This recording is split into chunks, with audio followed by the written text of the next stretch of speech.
thought you can make a whole movie out of smiling? I mean, we've had some characters smile, but to have that really as the theme and make it go, um, kind of crazy. And then, now we have a second film, so even crazier.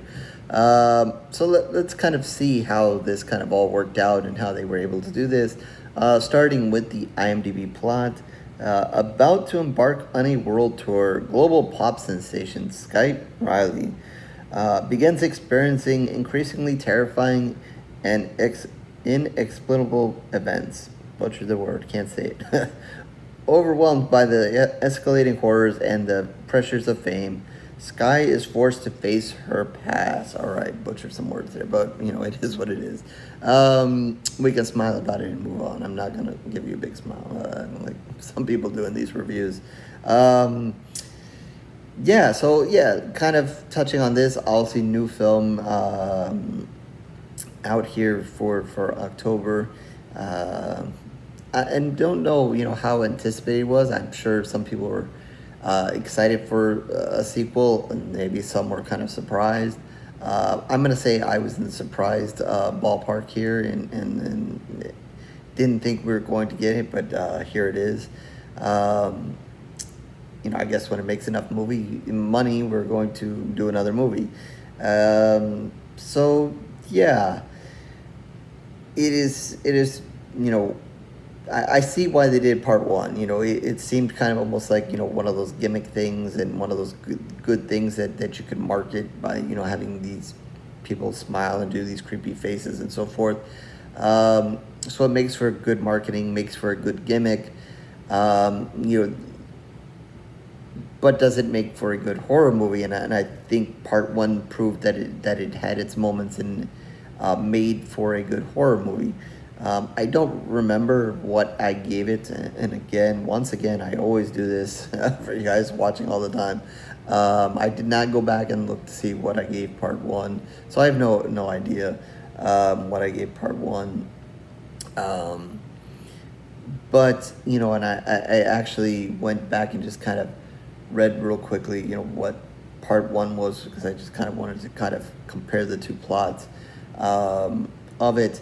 And what happened in both of them, just to kind of pair my thoughts and my opinion of this one in it. So yeah, I think it kind of starts from a gimmick and whatever. So it is, the challenge is, can you make a good story and a good movie?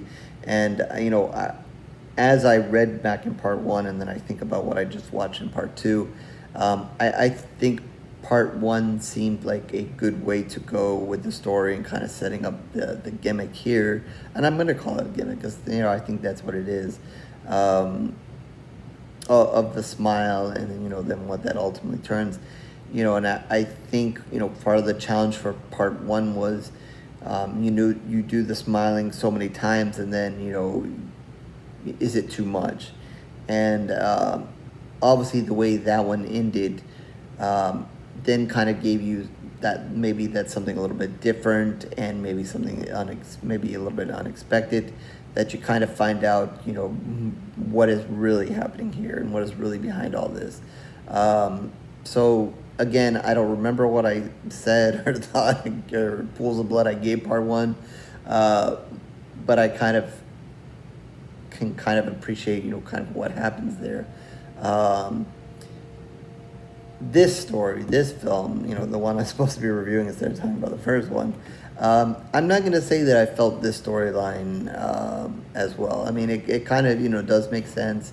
You kind of see in the beginning, the character there, and the need to kind of pass on, this, spirit, this feeling, this smiling event, whatever you're supposed to term it, the need to kind of pass that on in the beginning, and then you're going to see how it eventually ends up in the main character here, Skye's, how it ends up with her. And again, I think, again, kind of as I say, because it's kind of a gimmick, are you at any point, do you get tired of the smile, are you getting tired of seeing that? Um, is it remaining effective all the way through? And I think, as you watch part one and then you watch this, is there a certain part where, it doesn't scare you, it's not, as crazy anymore, you get used to it. So I wonder in a way, if horror fans got tired of it at any point, is it still scary? I definitely think, one of the scenes that I really liked and I thought was really great in part one, and, again, I hate always, kind of going back and forth between the two movies, but I think in part one, where she's in the car and she's kind of looking, and then you see someone come to the car and then something happens. I really like that scene. That scene, kind of, whenever I think of Smile, the first one, that's one of the first kind of things that comes to mind. And again, it is doing something a little bit different there, and keeping you on your toes with this gimmick. And I kind of then watched this one, and I'm like, did they do anything to kind of top that, match that, kind of get in that same kind of area? And that's one of the things to me, I didn't feel that there was any kind of moment in there that kind of got me like that scene kind of got me. So that's one thing with it. So I think there's always a level of creepiness to it. I think there's some scenes in this movie where, she's going to kind of see that one figure, that one person out in the crowd. Obviously, maybe that's kind of why they went in this kind of direction. Because there's moments there, she's interacting with a lot of people.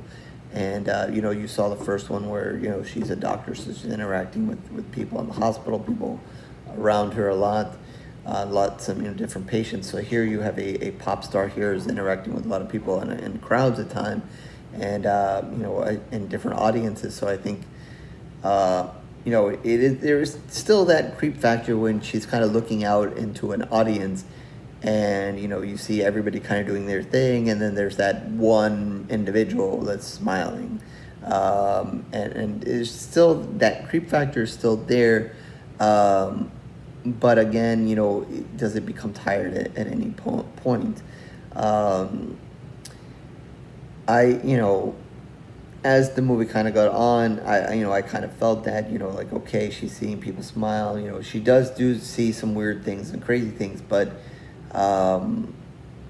did it seem any different or worthwhile at the end? And I think, I kind of got that point to a certain point during the movie where I was like, okay, I've kind of seen the smile, seen her kind of have these crazy visions, and I think maybe just at the moment I kind of felt like I was, over it. I will say the final scene at least brought me back a little bit. In some of the things that kind of happened, specifically more when she's kind of heard and kind of in that hospital kind of setting. I think it brought back. I'm not going to say that I was a huge fan of maybe the final scene of the movie, or kind of where they leave it off. It is a little strange as they kind of go back and forth, kind of teasing,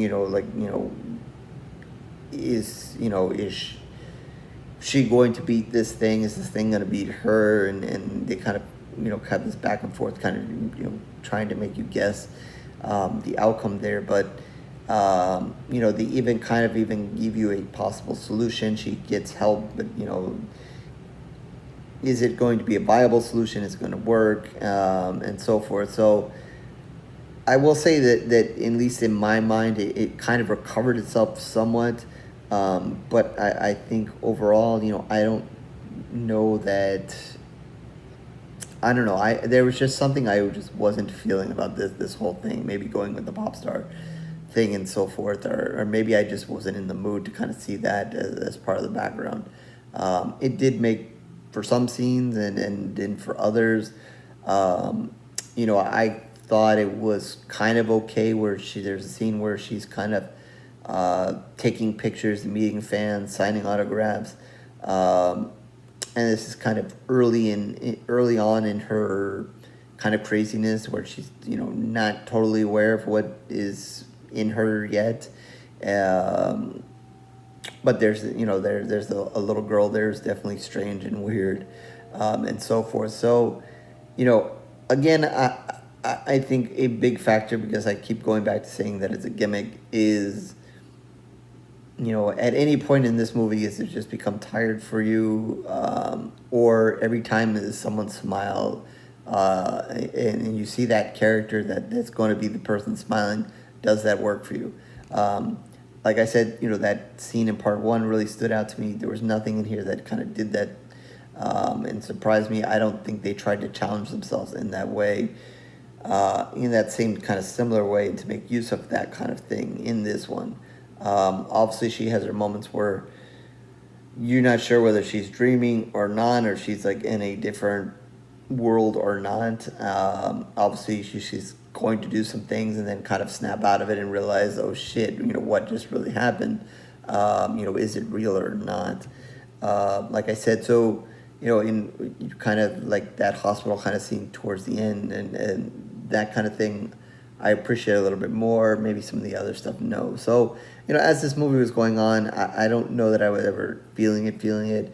I felt like I've seen enough of the smile. I don't think, it any way kind of, did, anything tremendously new for me in this one.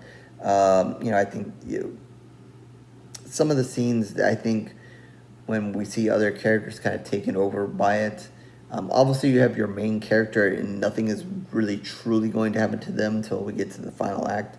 But it's those other characters that kind of get, that it kind of takes over. Those are probably the best moments, for me at least. It's not necessarily the moments where we see that person smiling that stands out. It's those moments where the thing kind of takes over and then makes somebody do something crazy. So, I'm like 50-50 on it. So those kind of things I like.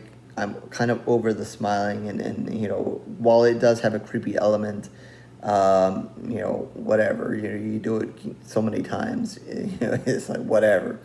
I kind of like, I like the way that when it goes to kill someone, it's kind of like, something that kind of repeats, per se, the one individual here picks up something and smashes it to their face a couple of times, but it's kind of like a smash and pause, and then smash and pause, and I think that whenever this thing kind of does that to other characters along the way, it kind of goes by the same kind of rhythm to it, like, whatever happens, it happens, pause, happens, pause, and whatever, and kind of terrifies whoever's watching it, but then it's giving you, the audience who likes this kind of thing, something to like. You guys know that I like the blood and guts, so as that kind of plays out, I'm like, yeah, I can sit here, I can enjoy it, take it in, smash, and let's enjoy it, let's see it, okay, let's see some blood, okay, do it again, all right, let's see a little bit more blood now, all right, so that kind of thing, I'm for. All the smiling, while creepy, whatever. It becomes whatever by the time of the end. And like I said, for this one, the story of the pop star, whatever, was kind of mad. It gives opportunity here, but I don't know. There's something about the plot of the first one I liked better, and just kind of felt it better. I guess, having another stage person or a fan or whatever just kind of be that person that smile. I don't know. It didn't seem to have that same impact of maybe some of the people who ended up smiling in the first one. So, again, I don't really remember what I gave part one. I think I'm going to go with 3 pools of blood for this one.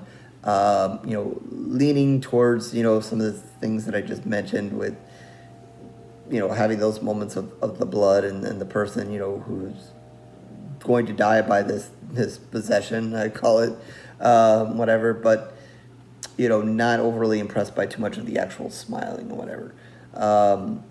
Obviously this I don't know how much money this movie made.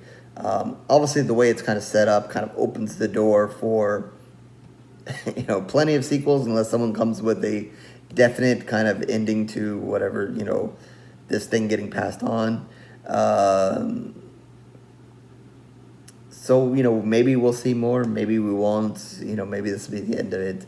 But this is definitely, certainly something that we could see a part 3. I don't know if it was announced or said or mentioned or whatever. That I don't know. So we'll see. We'll see if this is it. But again, the door is open. You can, come up with a way to do another one, probably, no problem. So we'll see. I don't know that I'm eager to see another one again. I think it is a gimmick and was worth seeing. Definitely worth seeing the first one, and this one in a way is kind of worth seeing. But let's not do this too many times, because then it's just going to be, in my opinion, too much of the same, and not really necessary, I guess to say. Unless they come, unless they're going to give us something more about, what this thing is, and, maybe give a final conclusion to it or something. I don't know. So I think I'm going to go with 3 pools of blood for this one. I'm pretty sure I would hope to think that I gave part 1 more, but, I don't know. But yeah, that's where we're going. So that's 3 pools of blood out of 5. So, horrorscorereviews.blogspot.com is where you can find all of my reviews written in video. Certainly, mostly video reviews for a while now. So if you want to subscribe, and do everything that everybody wants to do here on YouTube, please feel free to do so. If not, no worries. It is okay. I thank you for your time regardless. Twitter, Facebook information down below as well. So if you want to reach out to me there, give me a smile, talk to me there about horror, smile about horror, frown about horror, I don't know. Please feel free to do so there. And the same in the comment section. Once you guys kind of see this movie, please feel free to share your thoughts. Is the smiling kind of worn out for you now, or are you just a smiley person and you like all the smiles? I don't know. Or maybe you have a creepy smile like the rest of them. I don't know. But anyways, with that, I guess I'll catch you in the next review, horror fans.